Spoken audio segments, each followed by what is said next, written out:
Assalamualaikum warahmatullahi taala wabarakatuh.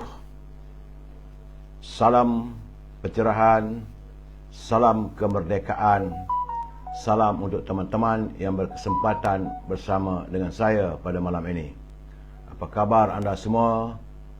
Doa saya anda sihat. Ya, Saudara Muhammad Tahir Kasim, apa khabar? Selamat menyambut Hari Kemerdekaan. Pembalasan masyir. Tak sambut mereka, saya perlu memberi pencerahan. Rasa macam tak nak sambut dah rasanya. Saudara Kapal Darus, apa khabar?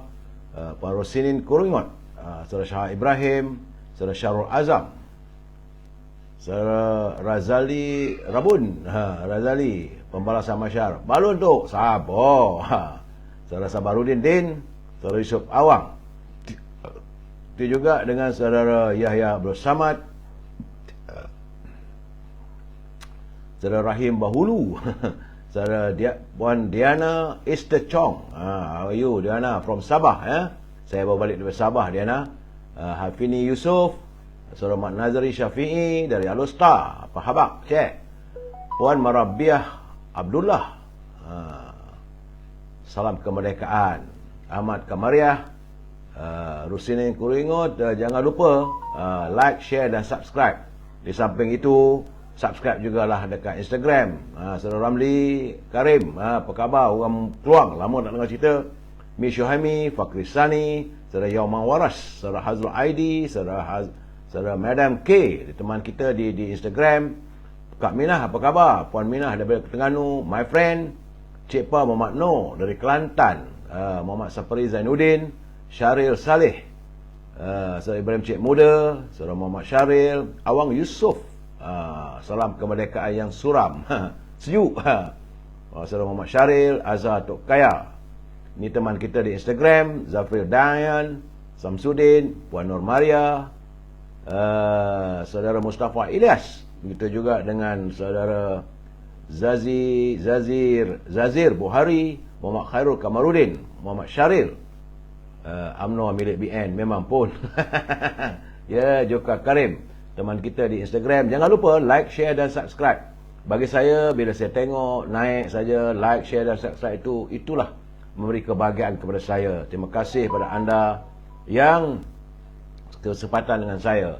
Bagi yang tak sempat saya santuni, saya mohon maaf ya. Saudara Puan Nursidah Kasim, Azrul Jalil, Saudara Ahmad Zainal, Cengkrik Rimba, salam dan belasah. Jangan. Saudara Salahuddin Sulaiman, Jeffrey. Baik saudara, seperti biasa saya harus memberi pencerahan.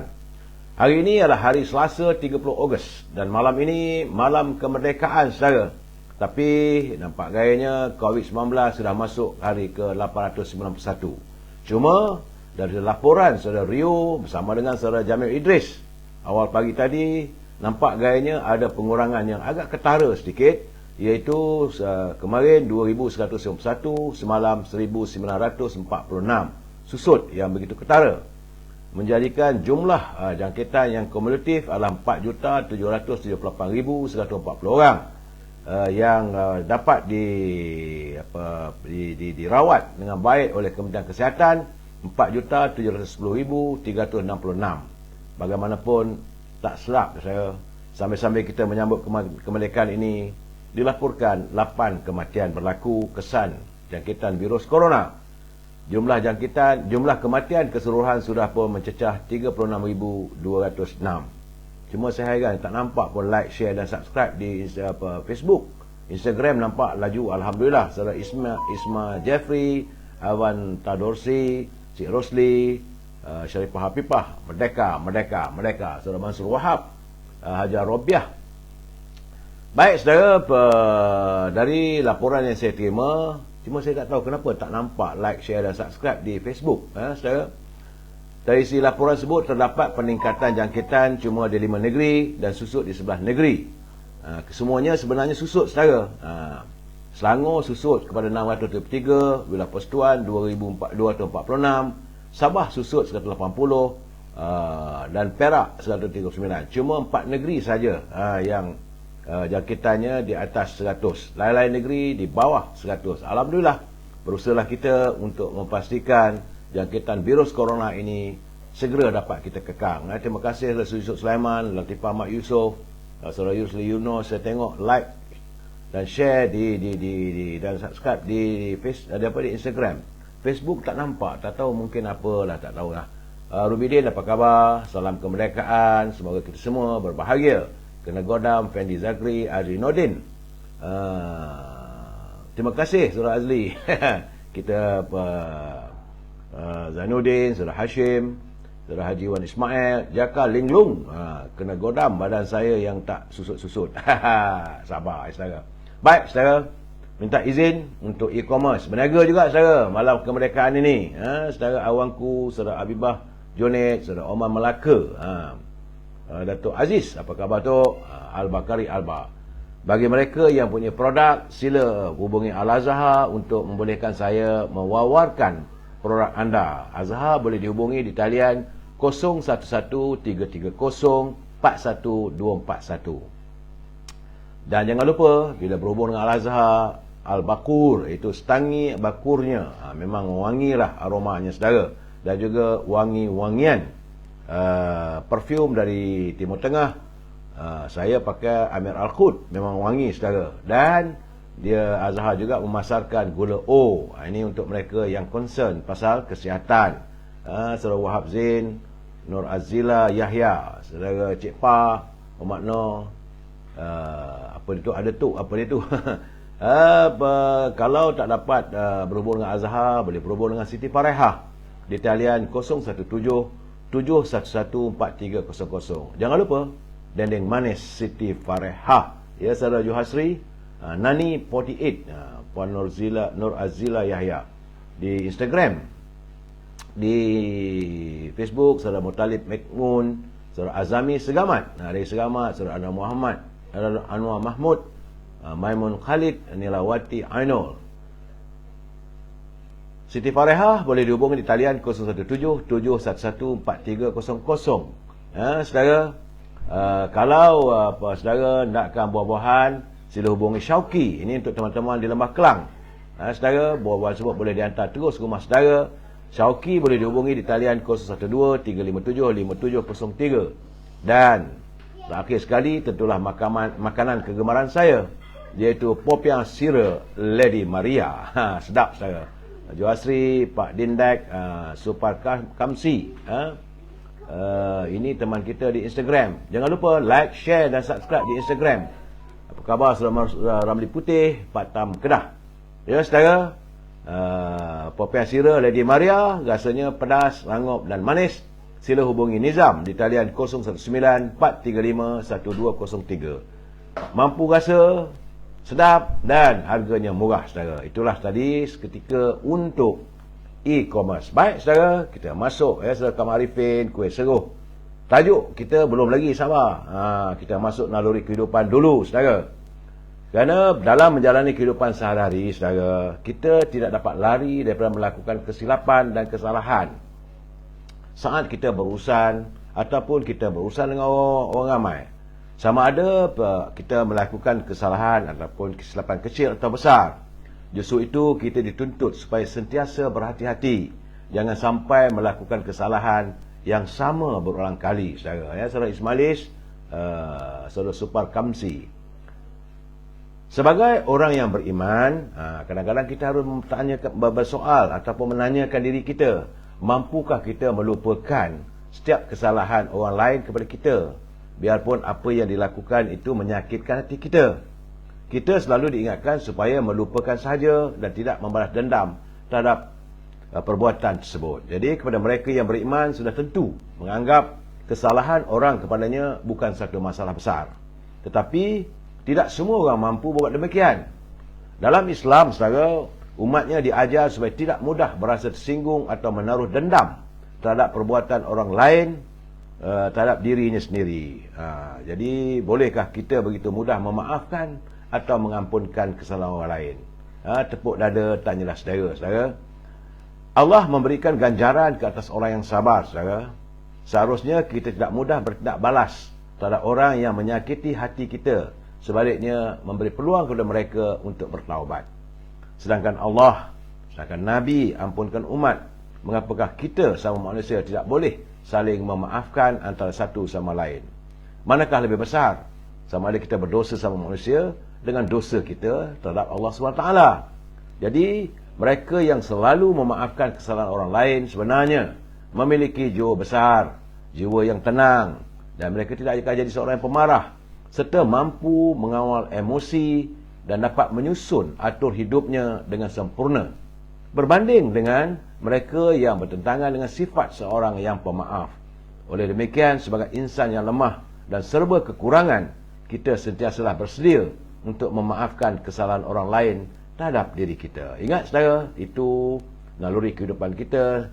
Jadilah insan yang sentiasa memaafkan, ya. Saudara Azwan, saudara Badrul Hisham, saudara Azli, saudara Ahmad Mahmud, dia saudara Osman Ahmad Husin, saudara Rosli Husin, Abu Samah Aidil, saudara Ismail Muhammad. Saudara, kita masuk segmen Mutiara Kata, kiriman sahabat saya Cikgu Ibil. Katanya, semakin seorang insan merendahkan dirinya kepada Allah, maka semakin mulia dan tinggilah darjatnya. Tetapi semakin dia merendahkan diri sesama manusia, maka semakin rendahlah jadinya derajat dirinya di mata mereka. Jadi saudara, adalah lebih baik kita merendahkan diri kita kepada Allah SWT. Terima kasih Cikgu Ibil atas kiriman Mutiara Kata, saudara. Dan saya sentiasa memberi peringatan di hari Merdeka ini, malam sambutan kemerdekaan ini, kita mengingatkan kepada pimpinan negara supaya jangan berbelanja tanpa had, kerana kita bimbang negara akan muflis, saudara. Bicara kita malam ini adalah salam merdeka yang tersasar. Apa yang saya maksudkan? Sabar, saudara. Kita santun dulu pantun Pak Nazil. Merdeka yang tersasar ini, kita dengar apa kata pantun Pak Nazil dahulu. Kata Pak Nazil, lemak pelotan diberi jiran, pindang siakap dibalas Kak Pin. Mengejar jawatan melebihi kejujuran, begitulah sikap sesetengah pemimpin. Jadi Pak Nazir melihat sikap pemimpin kita ni terlalu mengejar jawatan. Akhirnya hilang kejujuran mereka, ya. Tambahnya lagi, Pak Anang menurih getah, Tuan Syekh hendak mencuba. Bukan senang hendak memerintah jika asyik mengadu domba. Itu keadaannya, saudara. Kalau kita saling memfitnah dan sebagainya, macam mana nak memerintah negara? Saudara Ros, Ded Mahazir, saudara Azli, saudara Osman Parman, saudara Puan Nurzita Hamid, Munim Ahmad, apa khabar? Barang siapa memaafkan kesalahan saudara dia, Allah pula memaafkan kesalahan kita. Benar, saudara Munim Ahmad. Itu kenyataan yang terbaik bagi saya. Baik, saudara, sebelum saya memberi pencerahan lagi, kita santun dulu dalam segmen Gedung Ilmu. Kerana ini adalah pemikiran Allahyarham Za'bah, atau lebih dikenali sebagai Zainal Abidin bin Ahmad. Beliau merupakan tokoh pemikiran Melayu abad 20. Dan pemikiran ini dicanai dalam sebuah buku berjudul Perangai Bergantung kepada Diri Sendiri, yang diterbitkan oleh Dewan Bahasa dan dihantar kepada saya oleh Tan Sri Johan Jaafar. Terima kasih Tan Sri. Jadi apa yang saya nyatakan di sini bukan bahasa yang digunakan, kerana kalau guna bahasa yang lama tu mungkin orang tak faham. Jadi saya cuba untuk menterjemahkan melalui bahasa kita seharian hari ini, saudara. Kerana ini kita masuk bab 31, saudara. Menurut Allahyarham Za'bah, bertaklid buta. Ini saya katakan, kalau guna bahasa-bahasa yang begitu, kadang kita tak tahu apa maksudnya bertaklid buta. Sifat bertaklid buta itu amat keji, amat dikeji oleh Allah dan Rasul. Malahan kerana sikap bertaklid buta, atau lebih tepat lagi, percaya dengan membuta tuli tanpa mahu berfikir secara matang, bakal menjerumuskan kita untuk mudah diperlakukan oleh orang lain. Itu bertaklid buta maksudnya, saudara. Dalam lain perkataan, apabila kita mudah percaya dengan cakap orang lain, serta percaya dengan pelbagai ungkapan kata-kata, akhirnya kita terlalai dalam melaksanakan tugas dan tanggungjawab. Sebagai insan yang dilahirkan ke dunia, seharusnya kita harus menjadi khalifah. Bukan sekadar menjadi khalifah kepada keluarganya, malahan kita juga boleh menjadi pemimpin masyarakat dan bangsanya. Namun, seandainya fikiran kita boleh dikawal, atau kerana kita mudah percaya apa sahaja yang dituturkan oleh orang lain, menjadikan kita mudah dipengaruhi ke jalan yang ada kalanya tersesat. Bukan sekadar dalam ajaran agama, tapi hala tuju kehidupan saudara. Apabila kita mudah percaya dengan cakap orang lain yang cuba menguasai minda kita, sedangkan kita pula malas untuk berfikir, malas mengkaji, akhirnya kita terperangkap untuk ditawan atau berada dalam penjara janji. Akhirnya kita menjadi orang yang tidak lagi mampu berdiri di atas kaki sendiri. Itu pesan Pak Zabah. Ya, kita sambung lagi malam besok saudara. Bye. Sebelum saya memberi pencerahan ini, saya harus memberi peringatan kepada mereka yang menyunting semula live saya ini, Puan Mariam Putih, Saudara Satpiut, Saudara Sochi, Pak Long, Mas Tura, Muhammad Isa, Saudara Muhammad Yusuf Kasim, Mat Haili. Mereka yang menyunting semula live saya ini dan dimasukkan dalam channel YouTube dan sebagainya, semua itu adalah tanggungjawab anda. Saya tidak bertanggungjawab atas sebarang suntingan yang anda lakukan ataupun komen-komen yang anda hantar melalui page ini, kerana saya tidak mampu untuk memantau ke semua komen ataupun suntingan. Sebab itu saya katakan semua itu adalah tanggungjawab anda. Ya saudara, ini adalah pencerahan politik yang bermatlamatkan sekadar untuk memberi informasi kepada warga kita. Tak lebih daripada itu, saudara. Dan prinsip kita mesti bersetuju untuk tidak bersetuju. Saudara Murad, Saudara Aminuddin, Saudara Ayum, Saudara Razali Zali. Kita mesti bersetuju untuk tidak bersetuju. Kalau saudara bersetuju, alhamdulillah. Tak bersetuju pun tak ada masalah, saudara.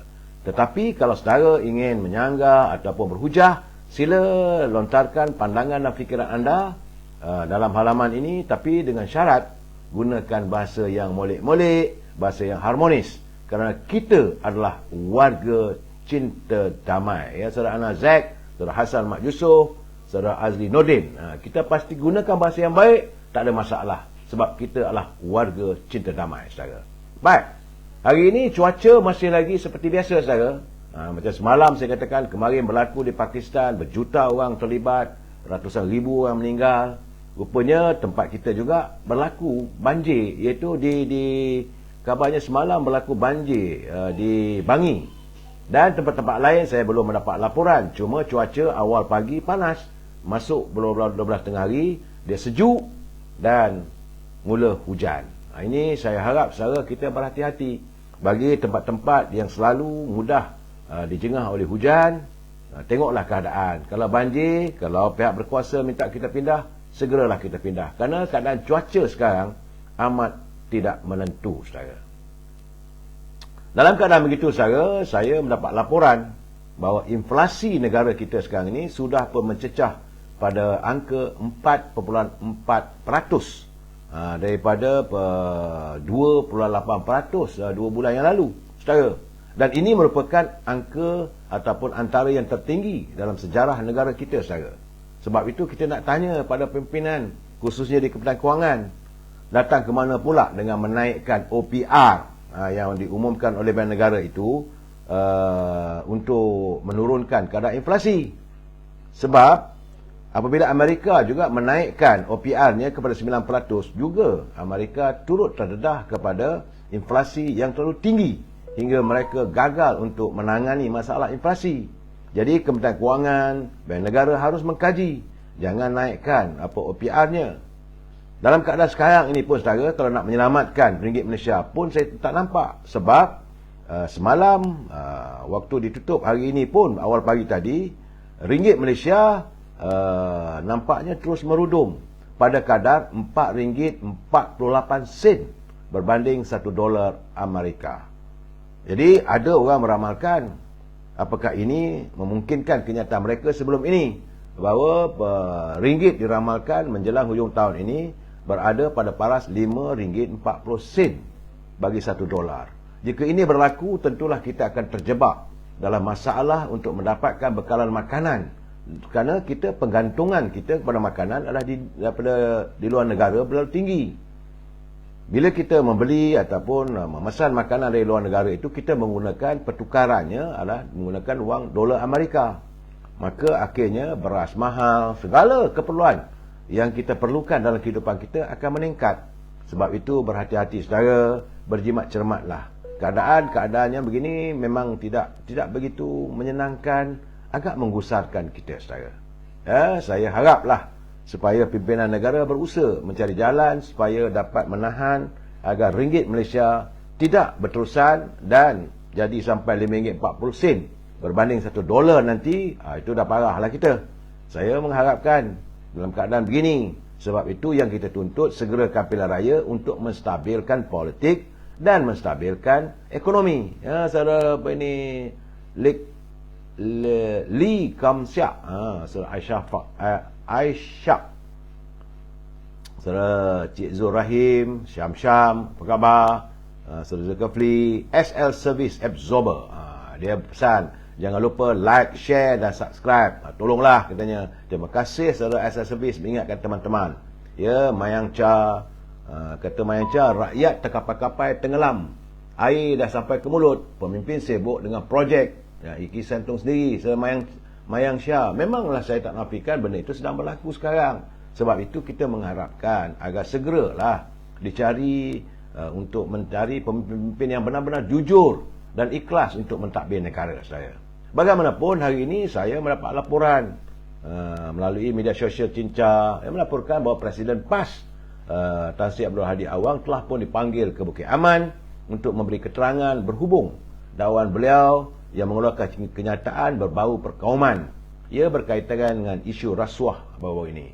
Seringkali saya katakan saudara, dalam politik ini kecanduan untuk meraih sokongan di kalangan penyokong mereka, selalunya mereka menggunakan isu dua saja.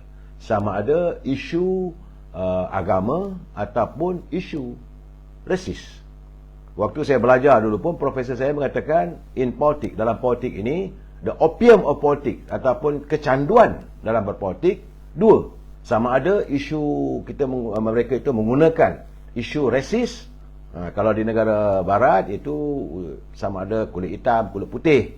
Macam mana berlaku di Serbia, di Albania. Mereka menggunakan isu kaum untuk pemimpin mereka meraih sokongan.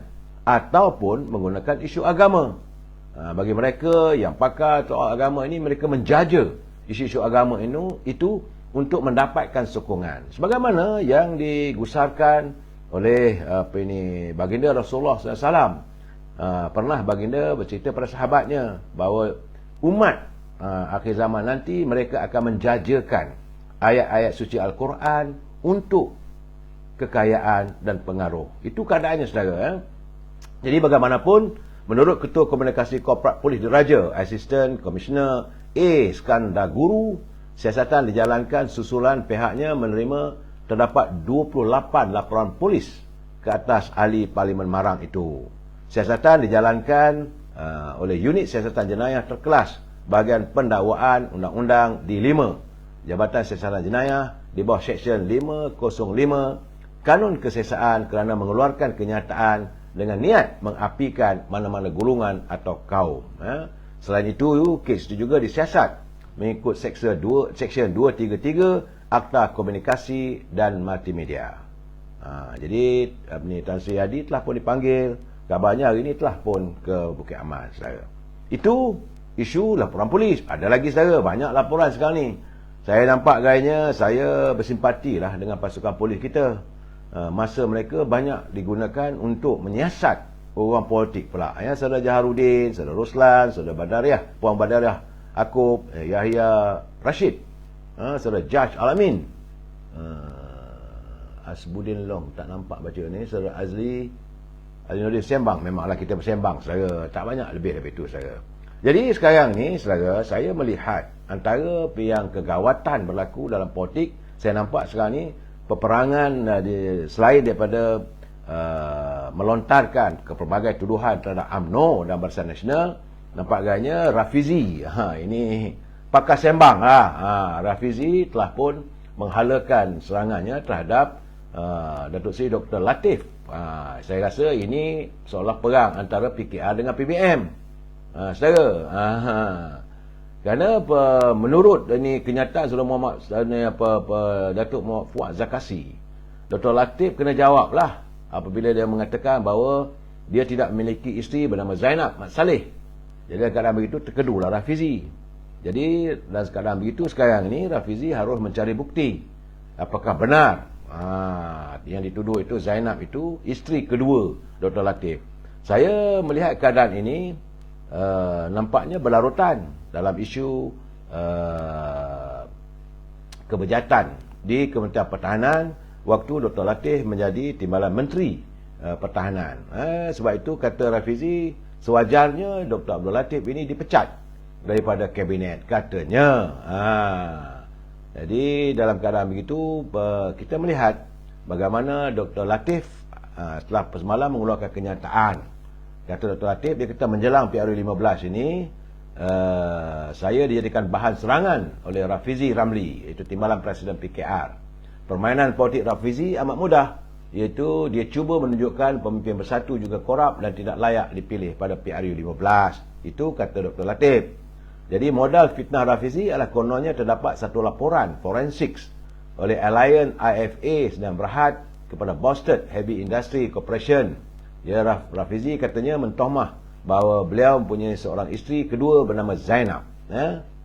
Rafizi telah menggunakan laporan forensik oleh Alliance, sedangkan dokumen tersebut hanya merupakan satu draft yang tidak ditandatangani dan yang tidak dapat disahkan. Jadi saya melihat bahawa dalam begini, kalau benar-benar Dr. Latif merasakan beliau tidak bersalah dan benar beliau tidak mempunyai isteri bernama Zainab, benar dia tidak mempunyai isteri kedua dan sebagainya, maka bolehlah ambil tindakan undang-undang. Sepatutnya begitu. Kalau hanya menjawab melalui media sosial, tidak akan menyelesaikan masalah.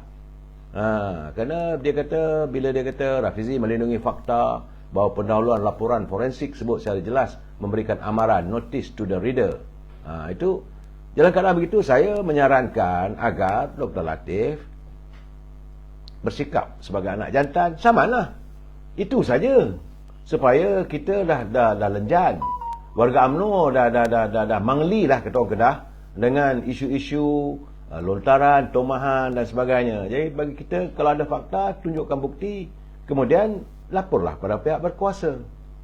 Tapi sekarang ni masih lagi sebab pilihan raya dah dekat. Sebab itu bertambah banyak lagi lah taburan fitnah ataupun tuduhan. Nak kata fitnah pun tak boleh, nak kata tuduhan pun tak boleh. Tapi gitulah serangannya yang bermotifkan politik. Macam sejak semalam saudara, bergedudup satu negara apabila tular sebagaimana lontarkan oleh Datuk Lokman Adam pun bercakap semalam bagaimana pejabat program negara telah pun menghantar surat kepada hakim yang mengendalikan kes perbicaraan Datuk Seri Zahid Hamidi. Satu negara digemparkan. Pertama, persoalannya, kenapa boleh terjadi keadaan begitu? Apakah program negara itu boleh mengarahkan hakim? Ini persoalannya. Sebab itu pemuda UMNO menuntut penjelasan berhubung dengan campur tangan program negara. Saudara, ini persoalannya, apakah boleh program negara sebagai badan eksekutif mencampuri urusan badan kehakiman? Bukankah seharusnya pejabat program negara sendiri menghormati doktrin pemisahan kuasa antara tiga badan, itu legislatif, eksekutif dan kehakiman? Jadi persoalan yang dilontarkan oleh Pergerakan Pemuda, mengapa hanya kes Datuk Seri Zahid saja? Kenapa tidak kes rasuah lain yang berprofil tinggi, seperti kes rasuah Terowong Lim Guan Eng, kes rasuah Syed Saddiq, juga melibatkan orang politik? Walaupun hari ini pejabat program negara telah pun mengeluarkan kenyataan menarik balik surat arahan tersebut, namun pemuda UMNO menuntut penjelasan yang tuntas dari program negara kerana ia melibatkan kredibiliti dan imej institusi yang mula dikaitkan dengan percaturan politik. Suasana ini terjadi sejak Tommy Thomas. Memang dia dulu bongkar, mendedahkan kuasanya ketika menjadi program negara dalam bukunya. Jadi menurut Ketua Pergerakan Pemuda, Datuk Ashraf Wajidi, adakah wajar pejabat program negara sebagai badan eksekutif bertindak sedemikian? Malahan, hakim yang diarahkan oleh pejabat program negara, itu Datuk Colin Lawrence Esquire, berkata, tiada sesiapa yang boleh menentukan kes mahkamah yang mana perlu diberi keutamaan. tiada pihak boleh arahkan mahkamah untuk utamakan satu kes yang sedang bicarakan. Jadi maka proceeding akan dijalankan mengikut tarikh yang telah ditetapkan sebelum ini. Itu kenyataan hakim. Jadi ini kita nampak sekarang ni dah macam laru ni. Ke Peguam Negara kata buat begitu, hakim kata begini. Sebab itu menurut Peguam Datuk Sri Zahid, Datuk Isham Tepoh, dia kata surat itu boleh ditafsirkan sebagai memberi tekanan kepada mahkamah. Dan beliau berharap agar perbicaraan yang akan dijalankan adalah mengikut lunas-lunas kedaulatan undang-undang. Jadi sekarang ni saudara, situasi sebenarnya memang maha kelam kabut. Bila mula-mula semalam keluar surat mengarahkan, hari ini keluar pula surat menarik balik kenyataan ataupun arahan semalam.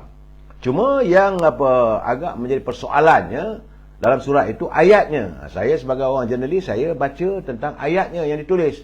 Bila dia kata bahawa pihaknya, surat yang ditantangani oleh Abdul Malik kepada setiausaha hakim di Sekuarah yang tersiar dalam banyak media sosial, dia menyatakan bahawa pihaknya telah diarahkan. Jadi soalnya siapa yang mengarahkan? Apakah ada tangan-tangan gaib yang mengarahkan pejabat Peguam Negara? Jika ini berlaku, saudara, ini dilihat sebagai pelanggaran kepada kebebasan badan kehakiman, judiciary. Ini yang selalu saya tekankan, sepatutnya kita mengamalkan pemisahan kuasa antara eksekutif, legislatif dan judiciary.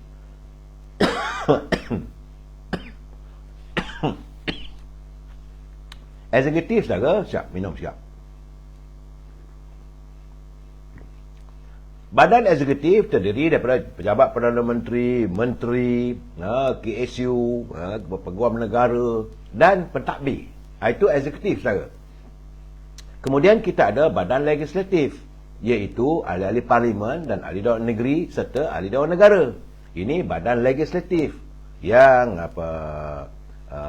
membuat undang-undang, saudara. Dan yang ketiga adalah badan judiciary yang akan menterjemahkan setiap undang-undang serta melaksanakan undang-undang yang telah pun diputuskan oleh Dewan Rakyat, Dewan Negara dan dipersetujui oleh Duli Yang Mulia Pertuan Agong.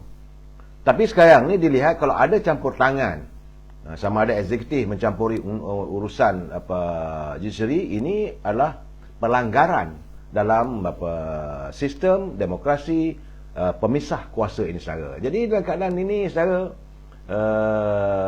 kita mengharapkan agar pihak Ketua Hakim Negara, pihak Peguam Negara perlu menjelaskan keadaannya. Sebab dalam keadaan sekarang ni saya nampaklah apa-apa saja yang saya nampak, ini pandangan saya dan juga persepsi rakyat, apa-apa saja yang berkait dengan pimpinan daripada Parti UMNO, maka dilihat seolah-olah ada macam pandangan yang negatif, saudara. Dalam waktu yang sama, sebab itu pemuda UMNO bertanya dan melontarkan persoalan, mengapa hanya kes Datuk Sri Zahid saja? Kenapa tidak kes-kes lain yang berprofil tinggi? Kes yang sekarang dibicarakan, Lim Guat Eng, Syed Saddiq, beliau adalah mantan menteri dan juga ketua ataupun presiden Parti Amanah. Sewajarnya kalau nak buat cepat, semua kena buat cepat. Ini tidak. Sedangkan pembicaraan Datuk Sri Zahid sedang berjalan. Dalam proses sekarang ini, Datuk Sri Zahid sedang membela diri selepas dikatakan adanya prima facie. Kita bagi warga UMNO, kita berlapang dada, tak ada masalah, saudara. Kita dengar, tunggu apa keputusan. Bagaimana keputusan mahkamah berhubung dengan apa yang terjadi pada Datuk Seri Najib, apa semua. Kita berlapang dada, kita tidak akan melakukan demonstrasi, unjuk rasa, secara bergerak sana bergerak sini. Tidak. Kita menerima dengan tenang. Cuma kita mengharapkan adanya keadilan dalam setiap pembicaraan. Sebab itu anggota Majlis Tinggi UMNO, Datuk Razlan Rafi, dia menggesa agar Peguam Negara menjelaskan surat yang didakwa meminta pembicaraan rasuah membabitkan Presiden UMNO diberi keutamaan. Ini persoalannya.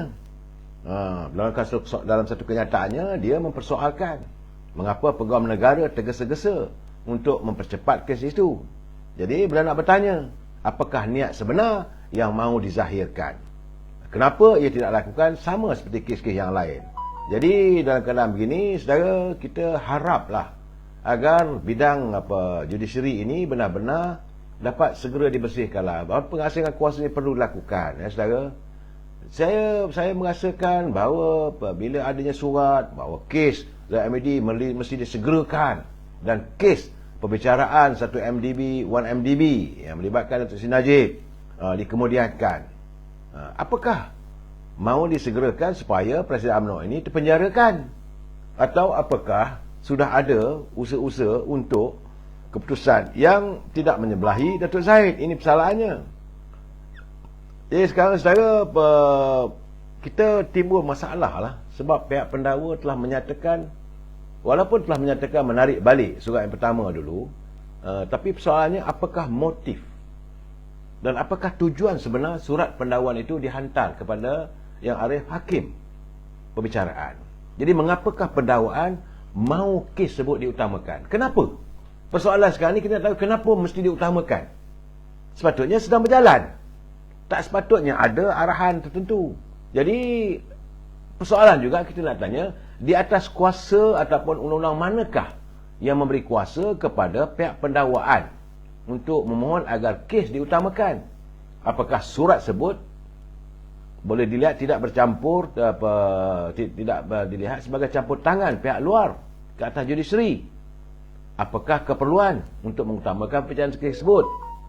Jadi sekarang ni, apakah tindakan yang boleh dilakukan? Sekarang ni banyak benda dah tular. Saya bagi tahu banyak tular di media sosial, malahan penghakiman, kertas penghakiman juga katanya saya tak nak baca lah saudara, sebab ini boleh dianggap sebagai contempt of court. Tapi katanya sudah tular sebagaimana kertas penghakiman berhubung dengan kes Datuk Najib. Kemudian katanya kertas penghakiman berhubung dengan Sri Rosmah Mansor. Ada pula katanya kertas penghakiman untuk Datuk Seri Zahid. Jadi apakah dituju kepada warga UMNO saja? So ini keadaannya lah. Saudara Zainuddin Ismail tak boleh begitu. Kita tak boleh serang istana. So kita biarlah istana menetapkan. Saudara, kerana dalam keadaan sekarang media ada melaporkan penuluran posting seperti portal Malaysia Today, Raja Petra Kamarudin yang mendedahkan bahawa sudah ada pun kertas penghakiman. Katanya, saya sukar untuk percaya saat ini saudara, kerana kalau kita buat benda begitu seolah-olah kita menghina mahkamah. Jangan. Dan sebab itu kalau hantar pada saya pun saya tolak ke tepi. Saya tak simpan pun, saya terus delete saja. Sebab bagi saya ini kadang-kadang kita menghormati perjalanan mahkamah kita saudara. Aduhai, keadaan satu-satu. Dan hari ini juga pihak Polis Diraja Malaysia PDRM mengesahkan pihaknya telah menerima 12 laporan polis ke atas Presiden UMNO Datuk Seri Dr. Ahmad Zahid Hamidi berhubung ucapannya ketika menyampaikan taklimat khas Presiden di Pusat Dagangan Dunia Kuala Lumpur Sabtu lalu. Ketua Komunikasi Korporat Polis Diraja Malaysia Assistant Commissioner Skandar Guru Anandan berkata kes tersebut kini dikendalikan oleh Unit Siasatan Jenayah Terkelas DIFI dan Jabatan Siasatan Jenayah Bukit Aman. Setakat ini katanya sebanyak 12 laporan polis diterima dan siasatan masih dijalankan. Siasatan dilakukan mengikut Seksyen 4 dalam kurungan 1 Akta Hasutan 1948 dan Seksyen 233 Akta Komunikasi dan Multimedia 1998. Itu kenyataan daripada pihak polis. Kerana semalam juga media melaporkan pengarah Biro Mobilisasi Parti Amanah Negara Muhammad Sani Hamzan membuat laporan polis terhadap Datuk Seri Ahmad Zahid di Ibu Pejabat Polis Daerah Dang Wangi. Saudara, dalam keadaan begini, sebab itu saya mengharapkan agar teman-teman yang gairah untuk berbicara soal politik ni berhati-hati. Pertama sekali, jangan kita terjebak dalam isu hasutan, iaitu resis, agama, jangan memecah belahkan, dan paling penting jangan dipudarkan kesetiaan kita pada istana. Ini saya melihat bahawa saya nampak bahawa sudah ada unsur-unsur yang sebegitu, akhirnya ramailah nanti akan berderet-deret ke mahkamah. Berderet-deret akan disiasat oleh pihak polis. Saya menasihatkan kita, nak marah macam mana pun, simpanlah kemarahan anda. Ada kalanya kita bersabar. Sebab itu awal-awal tadi saya dah katakan, kita sebagai warga bangsa Melayu, kita beragama Islam, kita digalakkan untuk sentiasa bersabar. Ya, saudara? Roncu Zahid, apa hal? Tak tahulah saya. Saudara Queen Kasturi, saudara Roslan Arifin, Waalaikumsalam. Begitu juga dengan saudara Roza. Kalau nak hormati mahkamah, aku sajalah, tak payah nak menyanggah. Saya bukan begini. Dia soal nak menyanggah keputusan dan sebagainya, ada peguam. Setiap perbicaraan dia ada peguam. Sebagaimana saya terangkan, mahkamah itu adalah tempat untuk mencari keadilan. Pihak pendakwa raya akan membuktikan orang yang dituduh bersalah, sementara pihak peguam bela pula akan membuktikan orang yang dituduh tidak bersalah. Dan hakim mendengar. Kedua-dua mereka ini memimpin hakim untuk membuat keadilan. Itu saja sebenarnya. Tapi jangan ada campur tangan. Biarlah hakim membuat keputusan seadilnya. Tapi cuma saya lihat sekarang ni laporan-laporan yang diterbitkan oleh sama ada media sosial. Saya nak cakap juga terus terang pada teman-teman daripada parti-parti yang tidak bersimpati dengan UMNO Barisan Nasional. Selalunya laporan itu nampak berat sebelah. Kenapa saya katakan berat sebelah? Apa yang dilontarkan oleh pendakwa raya itu dijadikan highlight. Sedangkan waktu pembelaan, waktu peguam membuat pembelaan, itu diketepikan. Kalau ada laporan kecil, sikit saja. Jadi akhirnya persepsi rakyat berat kepada apa yang dilontarkan oleh pendakwa raya. Itu saja yang saya harap teman-teman yang pengamal media sosial. Apa khabar saudara Coca-Cola Mo? Saya sebut nama saudara. Jangan risau saudara. Jangan pula saman saya tak sebut nama saudara saya. Dan sekarang ini saudara, saya melihat banyak kiriman teman-teman berhubung dengan kejadian yang berlaku apabila tular surat yang meminta kes Datuk Zahid Hamidi ini dipercepatkan, maka reaksinya begitu negatif sekali terhadap pimpinan negara. Saya nampak Datuk Ismail Sabri sebagai Perdana Menteri teruk kena lanyak. Orang sana balun, orang kiri balun dan sebagainya. Dan inilah natijahnya apabila suasana yang sukar untuk diredakan. Sebab yang dituntut oleh ahli akar umbi adalah pilihan raya umum. Dan ahli akar umbi bukan saja ahli akar umbi, rakyat pun mengharapkan segeralah diumumkan pilihan raya ini. Saya tengok akar umbi sekarang ni, tulisan pertama saya dapat, dia kata akar umbi tak pandai berstrategi. Mereka tak pandai untuk menganalisa. Yang mereka nampak satu waktu UMNO Barisan Nasional melonjak kedudukannya terbaik untuk menang kalau diadakan pilihan raya. Yang kami tahu sudah tiba masanya untuk memenangkan UMNO BN ketika momentum sokongan rakyat berada di puncak. Kini katanya segala-galanya sudah pudar. Percayalah, dia kata, memang pudar kerana sebahagian akar umbi sudah tidak kisah apa mainan dan percaturan yang memuat bos-bos pemimpin. Itu keadaannya. Rakyat pun dah pudar dah katanya. Akar umbi hanya menanti apa nak jadi. Akar umbi hanya tahu kajian sikap kelompok sekitar. Mereka tak bercakap soal kelompok yang besar. Mereka cuma berbahas di kedai kopi dan mendengar ulasan ketua-ketua kecil di akar umbi. Akar umbi tak peduli pemimpin dari parti lawan ke, daripada parti pemerintah ke, akar umbi nak pemimpin sendiri. Jadi soal sekarang ni nak tunggu apa lagi? Itu persoalannya saudara. Dalam keadaan sekarang ni, pulanglah pada awak Perdana Menteri. Beliau boleh menentukan bila nak buat pilihan raya dan sebagainya. Saudara Sofi sabar, tapi kita kena makanlah juga katanya. Memanglah niat nak memenjarakan mereka, tapi seharusnya kita memikirkan secara jelas dan nyata bahawa keadilan itu perlu ditegakkan. Dalam waktu yang sama, politik hari ini kita menuntut kestabilan politik. Sebab itu sekarang ini saya nampak, ini saya nak baca komen teman-teman. Agak menarik, banyak saya terima, tapi saya pilih-pilih yang saya lihat yang tidak memungkinkan untuk kita terjebak dalam percaturan politik yang resis, yang menentang, yang mencabar dan sebagainya. Kerana satu lagi dia kata menurut penjelasan DPP bahawa surat permohonan hakim mengutamakan kes Datuk Seri Zahid ini walaupun telah ditarik balik, sebenarnya telah mengesahkan kesahihan surat asal dan menimbulkan lebih banyak tanda tanya. Artinya Semalam bila surat itu tular di media sosial, banyak orang tak yakin. Tapi bila pagi tadi tular pula surat penarikan, artinya apa yang berlaku semalam itu benar, sahih. Jadi soalan sekarang ni, persoalan ni teman-teman yang mengatakan kenapa surat itu dikeluarkan bagi pihak peguam negara untuk mempercepatkan kes Presiden UMNO, jika sebelum ini pemimpin UMNO dituduh menggunakan taktik melengahkan kes mereka. Adakah ini pula taktik pihak pendakwa untuk mempercepatkan kes? Ini teman-teman yang menghantar kiriman kepada saya. Kita boleh terima apa saja hujah di mahkamah. Mahkamah ada hak untuk menetapkan jadual prosiding dan sebagainya, kerana mahkamah adalah badan bebas.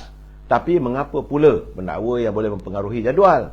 Rungutan ini sama sekali tidak bermakna UMNO mahu mencampuri urusan mahkamah atau meminta sesiapa dibebaskan. Tapi inilah soal asasnya kenapa pejabat peguam negara juga sebagai pendakwa raya boleh meminta sesuatu kes dipercepatkan dengan sewenang-wenangnya.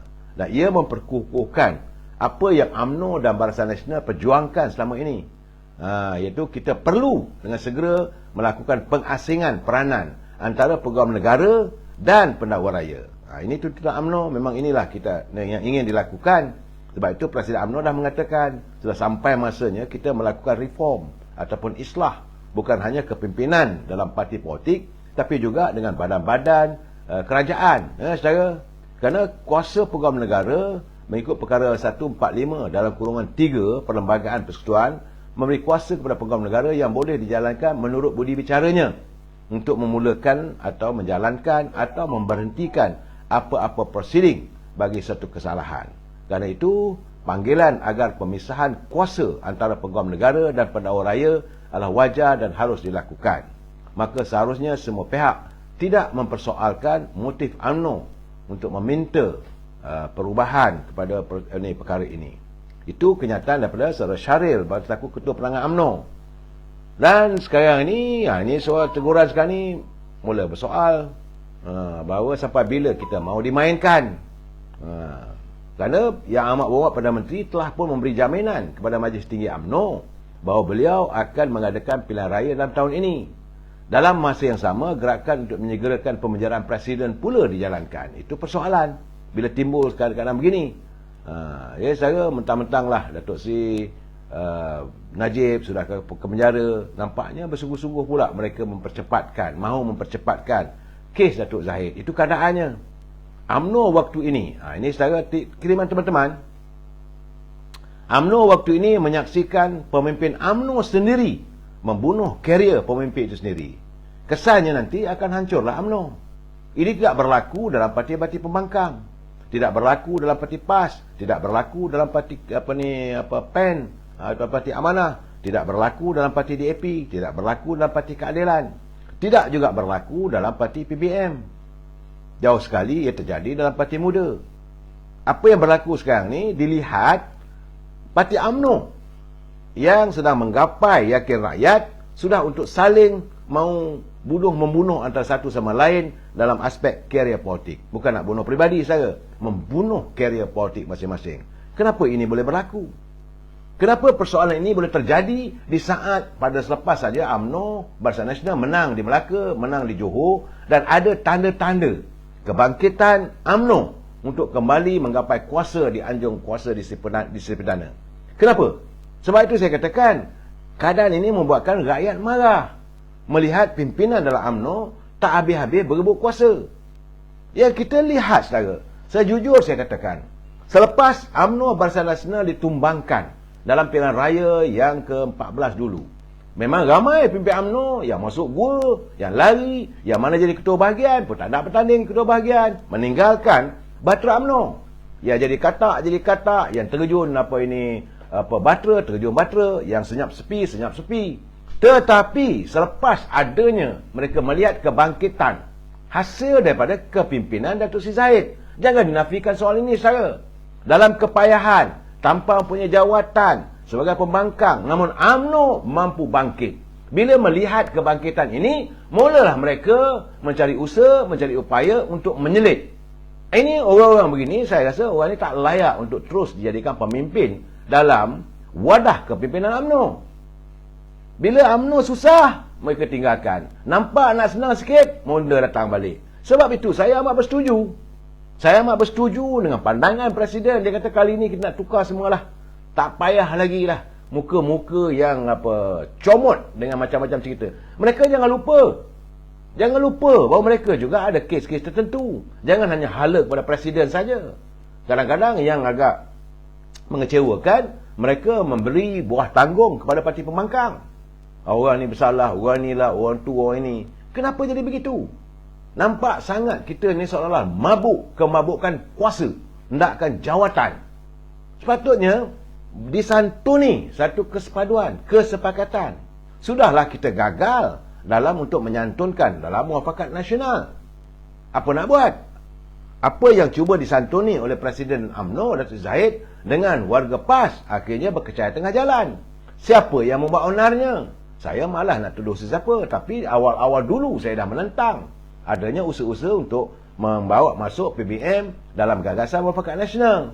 Yang selalu saya katakan seolah-olah mahu menarik ataupun membawa ular masuk dalam kelambu. Tunggulah kamu akan dipatuk. Waktu itu saya sila refer baliklah kenyataan saya dalam beberapa live yang saya buat. Dan hari ini mereka masih lagi mewenang di tingkat 38 di rumah UMNO untuk mencari tempat. Orang macam ini bagi saya tak ada tempat. Saya tak mau sebut satu persatu lah saudara. Tapi saya yakin anda semua tahu. Malahan saya melihat juga kadang apa yang berlaku pada Datuk Zahid, yang dijanjikan boleh buat pilihan raya tapi tak jadi sekarang ni. Saya nampak sahabat saya sudah jalani. Dia kata apa? Ini dia bercakap tentang surat lah. Sebab bila saya bersoalkan betul ke surat tu, dia kata sah surat tu. Tapi nampaknya kata Datuk Jai, dia kata kita terlambat dalam strategi politik. Di mana kalau kita bubarkan parlimen, maka tidak timbul soal-soal yang sebegini. Tapi nampaknya mereka sudah bersetapak ke depan untuk memastikan agar Datuk Seri Presiden dijahanamkan karier politiknya. Jadi seolah-olah sekarang ni katanya mereka seperti ingin membalas dendam. Dan kalau boleh dia mahu supaya Datuk Seri Presiden berlutut menyembah, meminta simpati untuk tidak dimalukan, katanya. Dan kerana sekarang ni memang itu yang berlaku sekarang saya. Memang dari segi Dr. Mahathir, Tasimuddin memang dia paling marah sangat dengan Datuk Zahid. Itu jelas. Kerana Datuk Zahid menyanggah kehendak mereka untuk membawa ahli UMNO menjadi parti PBM. Datuk Seri Zahid mempertahankan UMNO supaya berdiri di atas kaki sendiri untuk tidak boleh diperkotak-katikkan oleh pemimpin lain. Kamu buat meh. Nak saman saya, samalah. Nak seret saya ke mahkamah, seretlah. Saya tidak pernah akan berundur untuk memimpin UMNO untuk bangkit sebagai parti dominan warga bangsa Melayu. Itu dia punya hasrat. Tapi adakah warga UMNO melihat keadaan begini? Kerana mengejar jawatan, kerana hendakkan sangat jawatan dalam parti, dalam kerajaan, mereka sanggup kerana mereka merasakan besar kemungkinan mereka tidak terpilih lagi untuk diangkat sebagai calon pemimpin. Pimpinan di tingkat 38 melihat bahawa kita tak mahu lagi adanya kecelaruan dalam kepimpinan. Kita sudah cukup UMNO dituduh macam-macam. Perlu ada pembersihan. Saya dah bercakap 5-6 bulan lalu. Saya dah kata UMNO perlu melakukan islah dalam kepimpinan. Dalam keadaan begini. Ini saya dah cakap terus terang saya. Apa yang cuba dilakukan oleh UMNO akhirnya tergendala di tengah jalan. Ini bagaimana peristiwa berlaku. Waktu saat-saat UMNO menarik sokongan pada Tan Sri Muhyiddin, waktu itu pimpinan UMNO telah pun bersetuju. Salah bila saya cakap benda ini, saya akan marah dengan saya. Tapi inilah cerita sebenar-benarnya. Waktu itu UMNO bersetuju untuk melantik Bapak Meli Tengku Razali Hamzah sebagai Perdana Menteri. Kerana meyakini seandainya Tengku Razali menjadi Perdana Menteri, apa yang berlaku hari ini tak terjadi. Kerana beliau adalah orang lurus. Siapa yang dibicarakan di mahkamah, teruskan perbicaraan. Tapi beliau akan memastikan bahawa keadilan dalam perbicaraan dilaksanakan. Tidak dilihat persepsi yang bukan-bukan. Tapi kerana beliau dinafikan. Yang menafikannya orang kalangan UMNO juga. Yang mahu kerana mereka ada kepentingan. Untuk mereka menjadi orang keliling kelalang kepada Perdana Menteri. Maka dilantiklah pula Datuk Seri Ismail Sabri sebagai Perdana Menteri.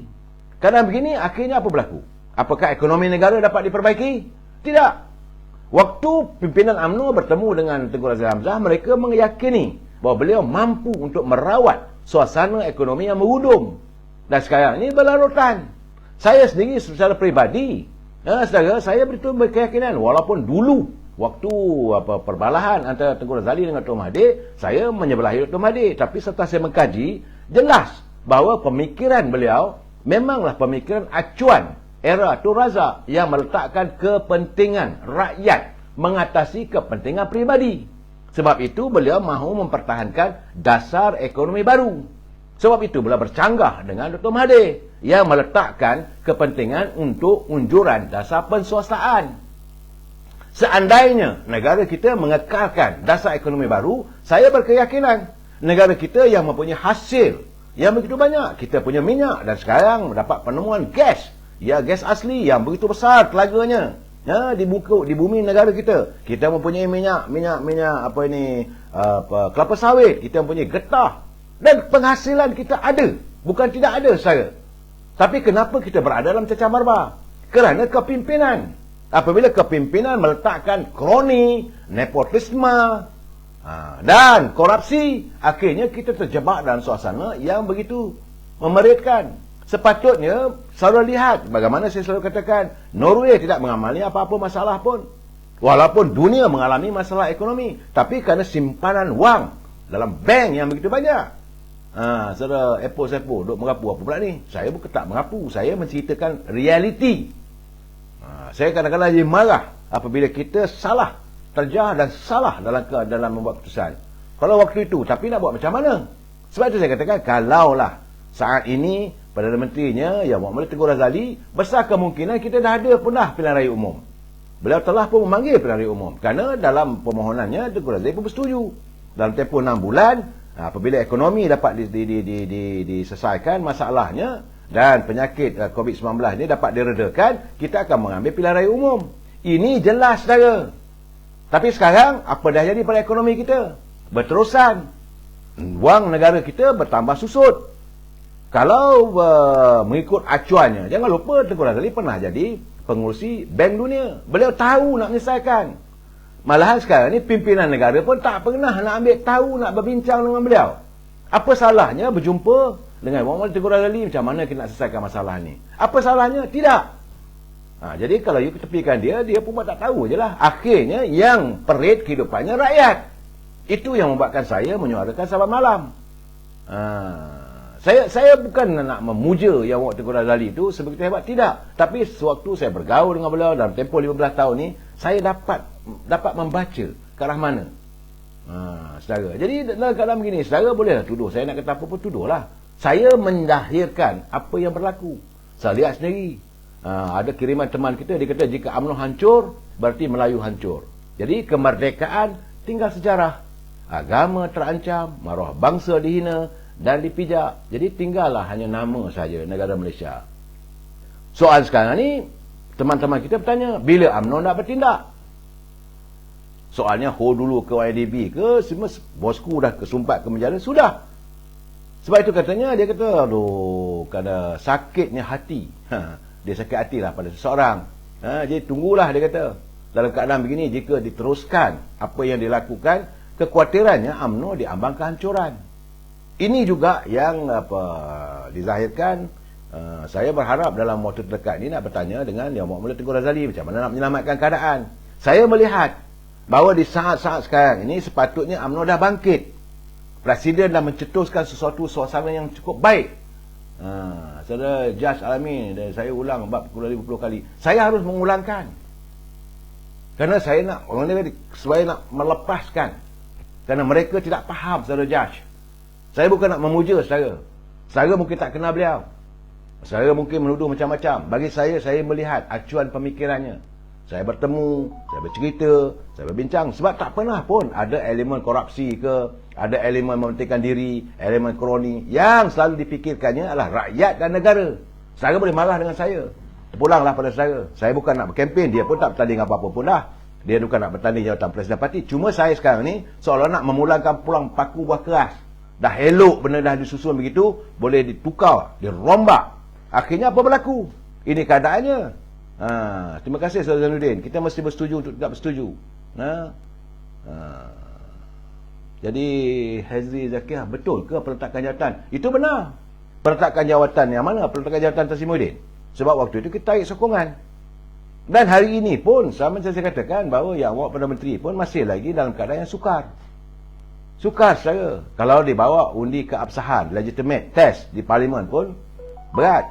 Sebab itu saya hairan bagaimana isu nak mengadakan bajet dan sebagainya mahu diutarakan dalam tahun ini.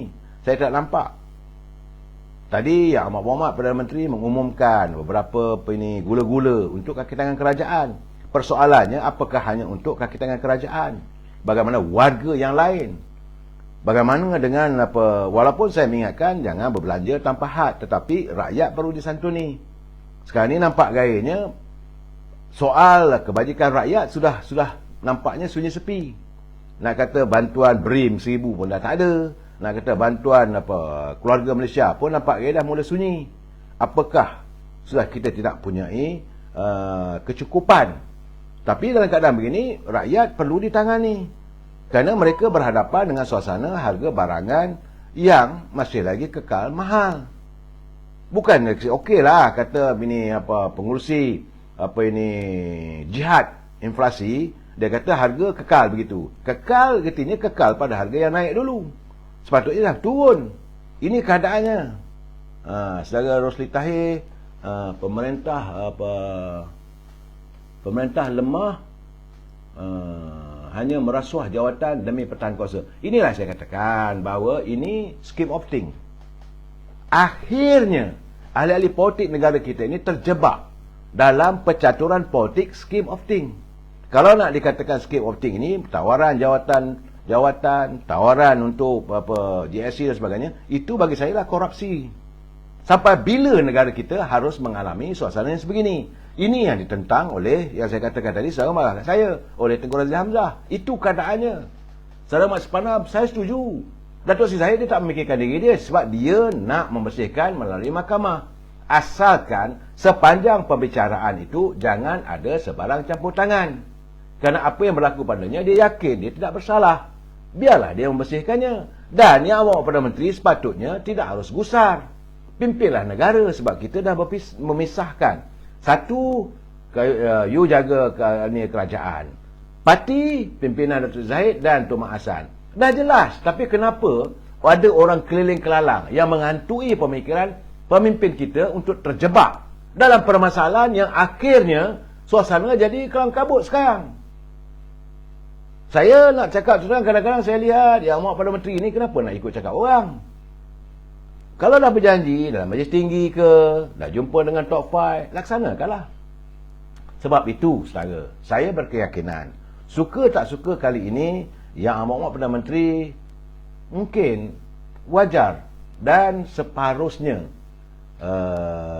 mematuhi apa yang diputuskan oleh top 5, supaya pilihan raya disegerakan, supaya sepilah sikit. Kalau tidak, nanti kita masih lagi berterusan terjebak dengan masalah demi masalah. Negara memerlukan kestabilan politik. Dalam saat begini, di saat kita sedang berhadapan dengan terjahan. Saya dah cakap lagi, terjahan tsunami ekonomi yang sedang pun berada di ambang jendela kita. Di ambang jendela negara, tsunami sudah dekat. Dekat sangat, angin-anginnya sudah dekat. Sebab itu segerakanlah pilihan raya ini demi lestari kepentingan rakyat dan negara. Kita jumpa lagi malam esok. Wabillahi taufiq wal hidayah. Assalamualaikum warahmatullahi taala wabarakatuh. Selamat malam.